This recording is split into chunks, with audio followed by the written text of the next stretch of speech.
बिल्कुल। तो पंडित जी, दूसरा सवाल भी चंद्र ग्रहण से जुड़ा ही होगा। आप बता रहे थे चंद्र ग्रहण का किस तरीके से असर पड़ सकता है, और इस बार ग्रहण शरद पूर्णिमा के दिन लग रहा है, तो ऐसे में मैं जानना चाहूंगी कि लोगों के मन में ये भी आशंका होती है पूर्णिमा की शुभता पर कहीं इस बार ग्रहण का असर तो नहीं पड़ेगा? जी देखिए प्रगति, आपने बहुत अच्छा प्रश्न पूछा है। चंद्रमा को कहते हैं कि चंद्रमा मन सो जाते, चंद्रमा मन का कारक होता है, मन के हार हार है, मन के जीते जीत। शरद पूर्णिमा अपने सनातन धर्मों में बहुत बड़ा स्थान रखता है। जब शरद पूर्णिमा होती है तो उस दिन पूरे देश में लोग खीर बनाते हैं और चंद्रमा की प्रकाश में रख देते हैं। कहते हैं कि उस दिन चंद्रमा से अमृत की वर्षा होती है। तो इसमें 3 बातें महत्वपूर्ण है कि चंद्रमा बृहस्पति गज केसरी योग बना रहा है, तो गज केसरी योग के नाते जो खास तौर से जिनका मेष राशि है, इन लोगों को थोड़ा सावधान रहना है, हेल्थ वेल्थ को करके लेकर के सावधान रहना है, नंबर 1। नंबर 2, चंद्रमा के साथ राहु भी बैठा हुआ है जो ग्रहण योग बनाता है, तो मन की विकार हो सकता है, व्यक्ति की मानसिक उद्विग्नता बढ़ सकती है, व्यक्ति डिप्रेशन में आ सकता है। तो मेष राशि वालों के लिए यह ग्रहण बहुत अच्छा नहीं है। तीसरी प्रश्न ये उठता है कि शरद पूर्णिमा के दिन जो खीर बनाई जाए, उस खीर को ग्रहण किया जाए कि न किया जाए। तो देखिए, कहते हैं कि सूर्य ग्रहण में 12 घंटा पहले सूतक लग जाता है और चंद्र ग्रहण में 9 घंटा पहले सूतक लग जाता है, तो 2 बज के कुछ मिनट से सूतक लग जाता है। तो पूरे अपने समस्त दर्शकों से मेरा आग्रह है कि आप सूतक लगने के पूर्व तुलसी दल तोड़ लें, और जब आप खीर बनाते हैं तो चंद्रमा के प्रकाश में रख करके और खीर में तुलसी दल डाल दें।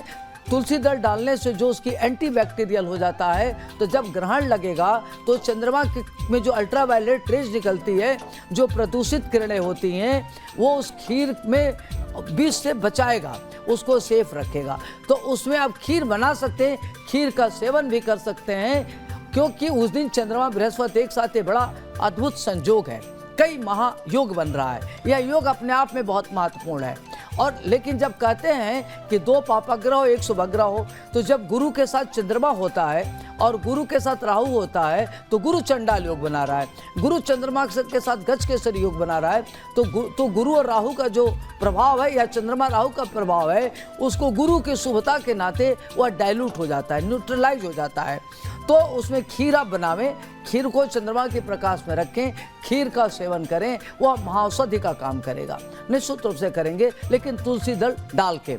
और अगर आपके घर में दूध है, दही है, घी है, तो उसमें पहले से तुलसी दल डाल लें। लेकिन ये ध्यान रखें कि तुलसी जब तोड़ना है तो आप सूतक लगने के पूर्व तोड़ें। सूतक में तुलसी को नहीं तोड़ा जाता, मंदिर के कपाट नहीं छुए जाते, मंदिर में नहीं जाते, पूजा पाठ मंदिरों में नहीं करते, लेकिन अपने घर में बैठ के आप मनसा जाप कर सकते हैं। जी बिल्कुल। चलिए, बहुत बहुत शुक्रिया आपका। आगे बढ़ते हुए अब राशिवार जानते हैं कि चंद्र ग्रहण का राशियों पर क्या पड़ने वाला है असर, और उससे बचने के क्या करने पड़ते हैं उपाय। जी गुरुजी, ये तो आपने मेष से लेकर मिथुन राशि तक की जानकारी हमको पहुंचाई। आगे बढ़ते हुए रुख अब कन्या राशि का कर लेते हैं। इन राशिवार के लिए चंद्र ग्रहण कितना असरदायक इस बार रहेगा? जी जी देखिए प्रगति, हमने मेष राशि से लेके सिंह राशि के बारे में विस्तार से बताया। अब आइए हम बात करते हैं कन्या राशि की। जो कन्या राशि की जातक हैं, आज आपको ध्यान रखना है कि आपके रोग और शत्रु बढ़ सकते हैं, षड्यंत्रकारी आपके खिलाफ षड्यंत्र कर सकते हैं, आपके कर्जे बढ़ सकते हैं, और आप बेवजह गलत निर्णय के नाते पेचीदे में फंस सकते हैं। तो आपको इन सब चीज़ों के लेके परेशानी न हो, इसलिए आप प्रथम पूज्य भगवान गणपति की आराधना करें। गंग गणपते नमः, गौरी पुत्राय श्री गणेशाय नमः, भालचंद्राय नमः, विकटाय नमः, और भगवान श्री गणेश को पंचमेवा का खीर अर्पित करें या उनको दुर्वा अर्पित करें, जिससे आपको ग्रहण काल में कोई परेशानी ना आवे। बिल्कुल। आगे बढ़ते हुए अब तुला राशि की भी बात कर लेते हैं। इस बार चंद्र ग्रहण कितना असरदायक इस राशि के लिए? जी देखिए प्रगति, यह ग्रहण जो वृश्चिक राशि वाले लोग हैं उनके अष्टम भाव में है, तो 8वां भाव में व्यक्ति को ध्यान रखना है कि उनको चोट चपेट न लगे, उनको रोग और शत्रु से बचना चाहिए और कर्जों से बचना चाहिए, और उनकी परेशानी न बढ़े और अपने को थोड़ा सा ध्यान रखना है कि हेल्थ वेल्थ को लेकर के ध्यान रखना है। विरोधी सक्रिय हो सकते हैं। अगर आप कोई प्रॉपर्टी खरीदते हैं तो विवादों में फंस सकता है। आपकी लव लाइफ गड़बड़ हो सकती है। तो ये सब चीज़ें आपकी गड़बड़ न हो, इसके लिए आपको क्या करना है कि हनुमान जी की आराधना करें, सुंदरकांड का पाठ करें या चमेली के तेल और सिंदूर मिला करके हनुमान जी के पैरों पर लेप करें ताकि आपके लिए शुभ हो। बिल्कुल। चलिए आगे बढ़ते हुए गुरुजी आपसे जानना चाहेंगे अन्य राशियों के बारे में भी। जी प्रगति, अभी तक तो हम लोगों ने बात कर लिया मेष राशि से लेके वृश्चिक राशि तक। अब हम बात करेंगे आगे धनु, मकर, कुंभ, मीन की। तो आइए बात करते हैं कि धनु राशि वाले जातकों के लिए यह ग्रहण कैसा रहेगा। तो जो धनु राशि के लोग हैं उनका भाग्य साथ देगा। भाग्य से उनकी प्रगति होगी, जमीन जायदाद खरीद लेंगे, पारिवारिक की स्थिति अच्छी होगी, माता पिता का सुख मिलेगा, उनका प्रेम संबंध बहुत अच्छा होगा और अगर वो किसी नौकरी के लिए एफर्ट कर रहे हैं तो उसमें उनको सफलता मिलेगी, शेयर ट्रेडिंग से लाभ मिलेगा, विदेश जा सकते हैं, आध्यात्मिक विकास होगा। आपकी और प्रगति हो, आप विष्णु सहस्त्र नाम का पाठ करें, श्री सूक्त का पाठ करना अच्छा रहेगा आपके लिए। ओम सोम सुमाय नमः मंत्र का जप करें और गाय को क्या करें कि दाल भरी पूड़ी खिलावें। अब आइए हम बात करते हैं मकर राशि की। तो जो मकर राशि के जातक हैं उनके पिता से थोड़ा वैचारिक मतभेद हो सकता है। जहां आप नौकरी करते हैं अधीनस्थ और उच्चस्थ लोगों से आपकी बात विवाद हो सकती है। महिला मित्र के द्वारा आप पर किसी न किसी तरह का एलिगेशन लग सकता है, तो अपने को थोड़ा सा केयरफुल रहें। लेकिन आपके कर्म क्षेत्र में विस्तार होगा, आपकी प्रगति होगी, धन धान की स्थिति अच्छी होगी। और अच्छी हो इसके लिए आप क्या करें कि सरसों का तेल दान करें और ओम नमः शिवाय मंत्र का जाप करें, गायत्री मंत्र का जप करना आपके लिए लाभप्रद रहेगा। अब हम बात करेंगे कुंभ राशि की।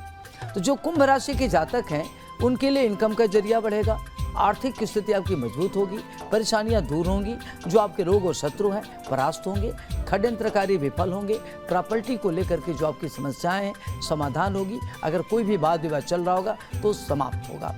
आपकी स्थिति और अच्छी हो, प्रॉपर्टी में और वृद्धि हो, कंस्ट्रक्शन का काम आगे बढ़ावें।